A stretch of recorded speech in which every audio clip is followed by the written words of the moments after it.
Yung invoices and receipts, no? Bakit sa tingin nyo hindi nakalagay ho sa circular yon? Your Honor, please, we object to the question. What's the base of the objection, counsel? Argumentative, speculative. Sustained Okay, sige po. for being argumentative. Yes, Your Honor. I will move on, no? Okay. Celine. Celine pala, sorry. Kasi Celine yun. Celine. Okay, Celine, no? The circular involves surveillance activities, tama? Confidential and intelligence oo. activities po. Yes, surveillance activities. Familiar ho ba kayo sa mga surveillance activities? Excuse me, Your Honor, asked and answered earlier. Hindi ho, tinatanong ko, Your Honor, kung familiar ho sila kung anong klaseng mga surveillance kung ano ho ang mga surveillance Witness activities. may answer. She evaluated those earlier and identified some of the things read by counsel as surveillance. So, she is competent to answer. Celine, please answer the question. Pwede po ulit pakiulit yung tanong po. Familiar po ba kayo sa mga surveillance operations? Mga klase, uri, I believe, ng surveillance operations. May konti po akong alam sa surveillance activities po. Okay. Okay. Sige, I'll just move on to another point, Your Honor. So, okay. Natapos na tayo dun sa invoices and receipts, no? Kayo ho ay certified public accountant to, Miss Celine? Celine? Opo. Okay. So, familiar ho kayo sa tax code? National Internal Revenue Code? Hindi po ako nag-practice ng sa bandang tax. Pero, So, pinag-aralan ho natin yan sa college, sa accountancy ho. Diba? kasama po. Your Honor, we object to this line of questioning already. First, she asks this witness earlier if this witness is familiar with criminal laws. Objection from prosecution sustained by the presiding officer. Now, she's asking this witness, are you familiar with... Tax code, because The she's a tax code, CPA, Your Your Honor. Honor. We will make the same objection, Your Honor, beyond the scope of Well, direct... We'll note the objection. We'll see where she takes this, counsel. We'll give her some leeway. She's on cross. Yes, thank you. Thank you, Your Honor. So, yung tax code doon, nasa curriculum mo natin yan nung college po, di ba po? Nung nagtitake up tayo ng accountancy. Yes po, taxation and law. Okay, salamat po. Now, familiar ho kayo sa section 34 ho ng tax code? Sige. Hindi ko na po Hindi nyo na gaanong maalala, maalala. no? Ipa-flash ho natin yun sa screen, please. Section 34. Can counsel just proceed to the question, Your Honor? That's it. That's it, Your Honor. That's section 34. Ipa-flash ho natin, no? Section 34B says, substantiation requirement. No deduction from gross income shall be allowed under subsection A hereof unless the taxpayer shall substantiate with sufficient evidence such as official receipts or other adequate records, the amount of the expense being deducted, and the direct connection or relation of the expense being deducted to the development, management, operation, and or conduct of trade, business, or profession of the taxpayer. Kita Your Honor, niyo yan? please. Before Counsel? we will object already to this line of questioning. It is totally immaterial, irrelevant, and beyond the scope of cross-examination. There was no question yet, Your Honor. Your Honor. Let's wait for the question, counsel. I think I know where counsel is leading to. Thank you, Your Attorney Honor. Christine, go to Okay, your question. so section 34B refers to the deductibility of expenses under the tax code. If you can recall that. Opo. Yes, okay. Now we make our objection, Your Honor. Is that your question? Wala pa. I think she's No, laying you the said- basis for her Wala pa ho. question, I'm counsel. laying the basis ho. Okay, so, What is the question? wait lang ho. In fact, section 34B, yung binasa natin. Patience is a virtue, counsel. Yeah. Let's give her In some. fact, section Let her lay the 34B. predicate. B of the NIRC considers other adequate records to support the deductibility of expenses, di ba ho? Tingnan nyo, kung titingnan nyo lang ho, base lang ho sa tax code. Is that already the question? No, Your asked Honor? and answered, counsel. Move to your point. What is... Yes. Yung ano ho yung sagot? Paulit po yung tanong. Pwede Okay, pong based ho pakiulit. dyan sa sinite ho natin na provision ng tax code, okay, section 34B considers adequate records as sufficient support for the deductibility of expenses or business expenses under the tax code. Base What po is- dyan. Based po dyan, okay. Document is the best evidence, Your Honor. Yes, counsel. Let her proceed, counsel. Thank you, Your Honor. It does not require an invoice. Nakalagay ho dyan, invoice. Dapat mag-submit ho tayo ng invoice. Again, may I object now? Is that a question already? Or Yes, should that's I a wait for question, your Your Honor. question? That's a Okay. question. That's That's a your question, Your Honor. Nakalagay ho ba dyan na requirement na dapat may invoice para magiging deductible yung expense? Nakalagay po such as Your Honor, official. please. Hindi, Attorney Lorna, yes. What is your objection? This is immaterial, irrelevant, beyond the scope. This is the National Internal Revenue Code for taxpayers. What is relevant here is the payment of taxes, what is allowed as deductions, what are documents allowed to substantiate findings here. It refers to gross income, Your Honor. What has gross income have to do with confidential funds Let- of the Office of the Vice President and the DepEd, Your Honor? Since it's 11:55, let the presiding officer go to the point. I think Attorney Christine is going towards Attorney Celine, nasa tax code para sa kung namang dahilan o purpose ay pwede ka mag-present ng adequate records maliban sa resibo. Alam niyo yan bilang accountant. Opo. Sa trabaho niyo po ba ngayon sa COA, sa paghahanap, ayon sa pag-cite niyo ng provision kanina, ng iba pang dokumento bilang suporta sa paggastos ng confidential fund, tiningnan niyo ba maliban sa official receipt, adequate records na ginagamit din naman sa NIRC kung aplikable yan sa COA? Pwede pong pakiulit yung tanong. Applicable din ba ang adequate records maliban sa resibo sa COA at hindi lamang dito sa NIRC bilang accountant? Kaya nga siguro required na accountant kayong lahat o abogado, hindi ba? Opo. So pwedeng adequate records. Opo, na ma-ascertain namin kung talagang nagamit to for confidential expenses. Pwede kayo magbigay ng isang ehemplo ng adequate record? Maliban sa resibo, maliban sa OR. Anong isang ehemplo ng adequate record base sa karanasan nyo sa ibang national government agencies na nag-liquidate ng confidential at intelligence funds? May mga sinasubmit po sila na gaya po ng acknowledgement receipt at saka po yung mga reimbursement expense receipts po. So yan yung papasok sa adequate records na katanggap-tanggap para sa inyo maliban sa official receipt. Kasama na rin po yung official receipt. Pwede Yun. bang gamitin ang other record, adequate records sa pagbili ng bagay-bagay? Opo, pwede po. So tables, chairs, pwedeng adequate records at hindi kailangan official receipt sa lahat ng panon. Depende sa kalagayan at sitwasyon. Pero po kasi ito po ay nagpe-pertain sa purchases. So mas sufficient po sa amin kung maipapakita yung sales invoice at official receipts po. Pero posible bang may adequate records yon o wala? Posible bang may iba pang records sa karanasan nyo sa ibang agencies na gumagamit ng intelligence at confidential funds? Resibo lang po talaga para mapatunayan namin na talagang binili yun for tables and chairs. Pag-purchase, Opo. hindi pag-reward, hindi pag-information. Opo, pwede po yung acknowledgement receipts doon. At yun ang papasok sa adequate records. Opo, tama po. Okay. Attorney Christine, yes, Your Honor. I'll move on. you want to move on to the next point? Yes, yes Okay. po. Yes po. Okay. So, napag-usapan nun natin yung ORs and sales invoices po. Di ba po? Opo. As a CPA, syempre as COA auditor, familiar ho kayo kung ano yung mga contents nun. Dun sa ORs and invoices, familiar ho kayo ano yung mga details na nandun, di ba po? Opo. Okay. So, nakalagay doon sa ORs and invoices, halos pare-pareho lang ho yan, yung date of transaction, di ba ho? Opo. Okay. Yung seller's details, no? Nakalagay doon yung registered name, registered business address, and the tax identification of the seller. Nakalagay ho doon, di ba po? Opo, tama po. Okay. Nakalagay din ho doon yung description ng goods. Di ba po? Or in case of services, kung ano ho yung nature ng services provided. Nakalagay ho doon. Opo. Okay.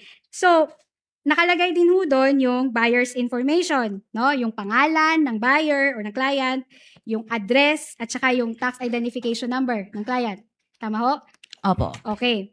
Now, let's apply this invoice, these details that are required in an invoice or OR in an actual confidential transaction. Your Okay. Honor, Counsel for the we prosecutor. object to this line of questioning, Your Honor. We are now going to the realm of the hypothetical.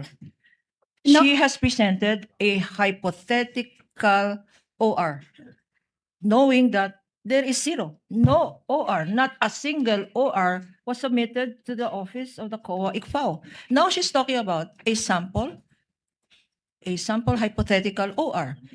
What is the line? Where are we going here, Wala Your pang Honor? question, no, Because Your if we are going to this line of hypotheticals, Your Honor, we might not finish today. We might finish next week, August 14, which is what they want probably, Your Honor. Counsel, I will give the Attorney Christine some leeway on this. Let's see where she will go. Yes, thank you, Your Honor. Okay, so ipagpalagay na ho natin yung transaction rental of safe house. Okay. So, assuming nag-require ho kayo, ICFAO ng invoice or ng OR, no? So, ano ho ba yung, kasi di ba ho sabi nyo dito sa findings ninyo, no, na kailangan natin ng ORs at an invoice. Tapos, naalala nyo ho, nilagay nyo ho dito na pwede naman hong may mga information na dapat tanggalin. Di ba po? Nakalagay ho dun sa ND. Okay. Yung hinihingan po namin ng additional documents gaya ng OR and Hindi ho. Okay, I'll direct you to the ND. Which ND, Counsel? The second ND, Your Honor. The August 8 ND. Yes po. Okay. Babasahin ko yung portion na related po dito, no? Number 2, yung second paragraph po, pakitingin na lang ho, Miss Celine. Number 2, Silene, no? Okay. Yung though, itong under item number 2, okay. Yung sa second paragraph, di ba may table doon? Opo. Okay, nasusundan nyo yung though this office, paki-reflect na lang ho sa taas, no? Sa overhead, no? Though this office recognizes, nakikita nyo ba ho yan? Opo. Okay, that by the very nature of the CF where identities of those involved, that is the informants for whom the supplies were used, nasusundan nyo ho, owners of safe houses or owners of rented vehicles used for confidential activities, and the details which can be disclosed evidencing validity should be submitted to warrant reasonable and adequate substantiation. Okay, sorry. And, sorry, let's go back now. Those involved, that is the informants, okay? Okay, ulit, sorry. Though this office recognizes that by the very nature of the CF, where identities of those involved, that is, the informants, for whom supplies were used, owners of safe houses or owners of rented vehicles used for confidential activities, and the very details of the confidential activities are to be reasonably safeguarded. Nakita niyo ba ho yan? Opo. Oo.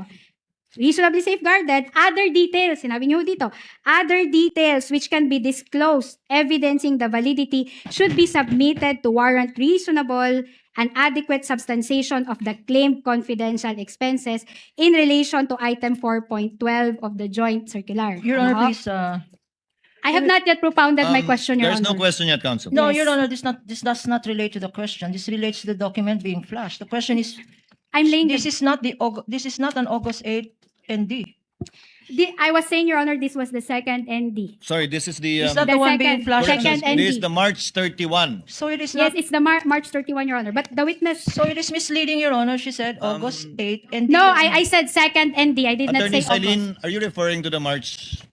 Yes, Your 31, Honor. I'm referring to 2026. the March 31, 2026 ND.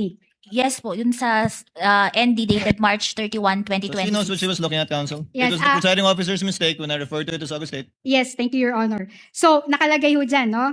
Okay. So, balik ho tayo dun sa requirement ng invoice at OR, no? Assuming nga, yon rent of safe house ho yun, no?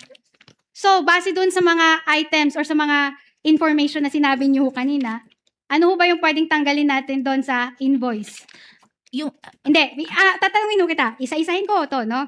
Ano yung pwedeng tatanggalin ho natin doon sa invoice? Okay. Lessor's registered name. Example, ABC Apartments. Halimbawa kasi, kailangan namin mag-submit ng invoice, no? Your Honor, Submit kami please. ng invoice. Wait lang ho, Your Honor. Kindly hindi pa finish your ako- question, Counsel. mag-submit ho kami ng invoice. Sabi niyo ho, you recognize that there are information that are sensitive. Tama ho ba? So, pag nag-submit ho kami ng invoice involving a rental of a safe house, ano ho ba yung pwede naming tanggalin? Okay. Lessor's registered name, ABC Apartments, kunyari, pwedeng tanggalin? pwede po bang may Now, ika-clarify lang po ako? Attorney Silene, before you answer, yes, Attorney Kapunan, you were saying Your something? Honor, this line of questioning already is number 1, argumentative. Number 2, hypothetical, Your Honor. No, Because it's based this on witness the has ND. testified. And I think some members of the court would also like to find out what is acceptable and what is not, given the confidential nature of this. I think even one of the senator judges will be pursuing this point later, so it might abbreviate the proceedings if you're able to answer now. Ano yung Submit, Your katanggap-tanggap na laman ng invoice, Silene? Kung dapat itago na confidential ang ibang mga impormasyon. Pwede po bang i-explain ko lang po muna yung nasa ND? Opo, sige po. Kasi po ang hinihingan lang po namin ng official receipt and invoice, yung lang pong expense pertaining to purchase of supplies and provision of medical and food aid. Hindi po nabanggit yung sa rental ng safe houses. So sa rental, hindi kailangan. Hindi po. Ang hinihingan lang po namin ng official receipts at ng sales invoice is yung purchase of supplies and provision of medical and food aid. Na ginamit sa pagbigay ng reward.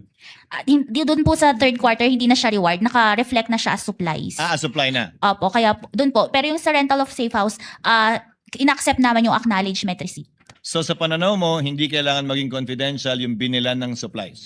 Kasi po ang confidential, di ba po pag bumibili tayo ng supplies, ng food, ng medicine, standard procedure po yung merong resibo na matatanggap from the establishment kung saan po natin binili itong mga supplies, food, and At sa pananaw mo medicine. nga, hindi dapat confidential yung binilhan. Yung pinagbilhan po kasi yung sa paggagamitan yung confidential expenses. Okay, you may proceed, counsel. Okay. So, sige, ibahin na lang po natin, no? Gawin nating supplies, no? Halimbawa, pagkain. Supplier ng pagkain, no? Opo. Okay. Ano yung pwedeng tanggalin doon? Let's say, the supplier's name. Let's say, ABC Catering. Pwedeng tanggalin? Opo. Okay, tanggalin natin, no?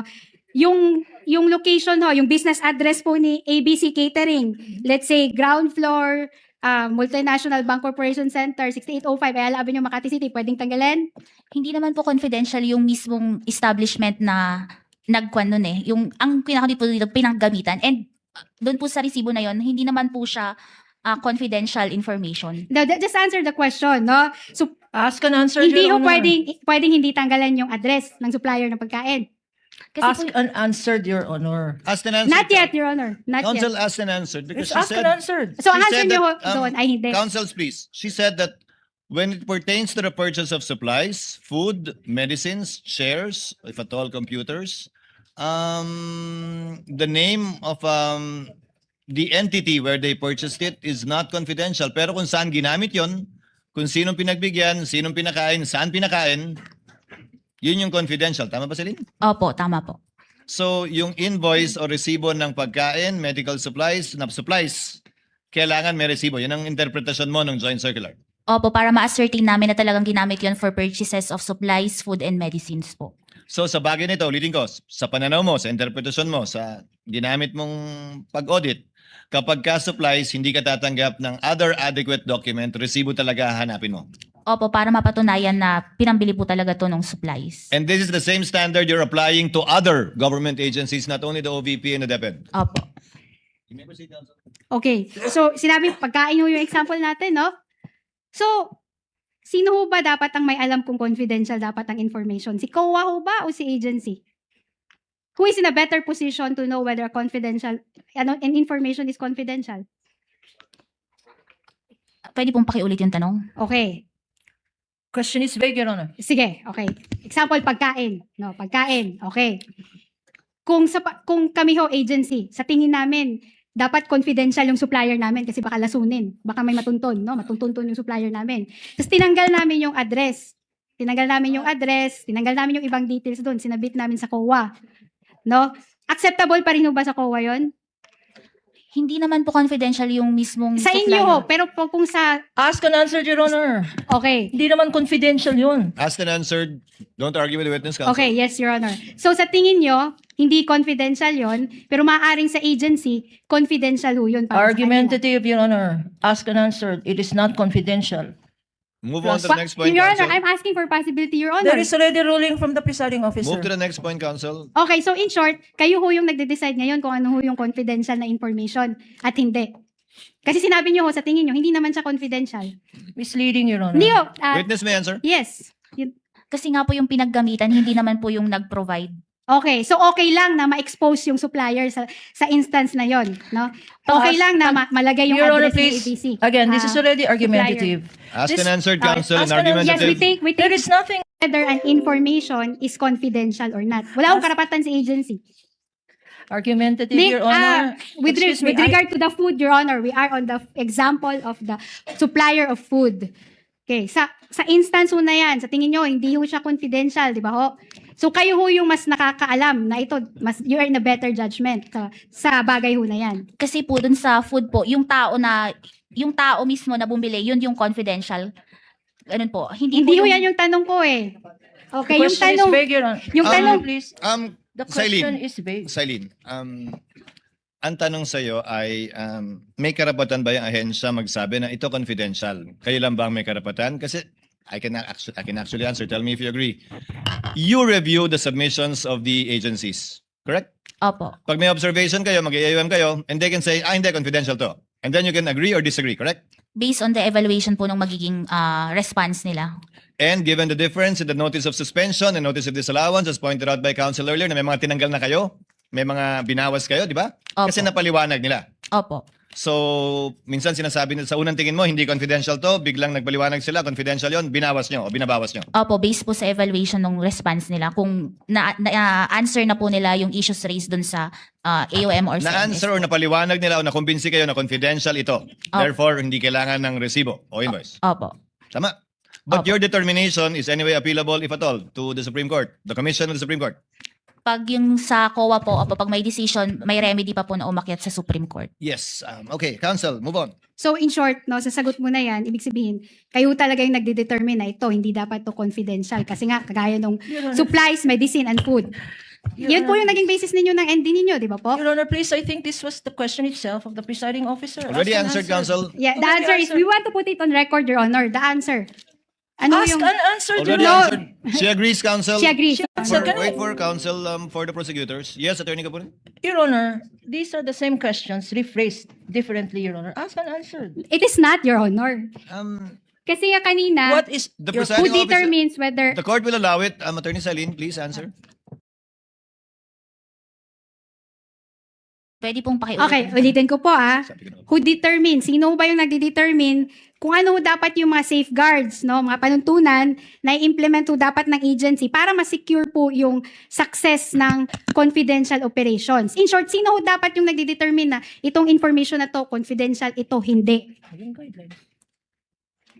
Yun po is dapat po sa agency, meron Sa silang sound and effective internal Okay, control. so salamat po. No, so sa agency na 'yon, no, si agency dapat.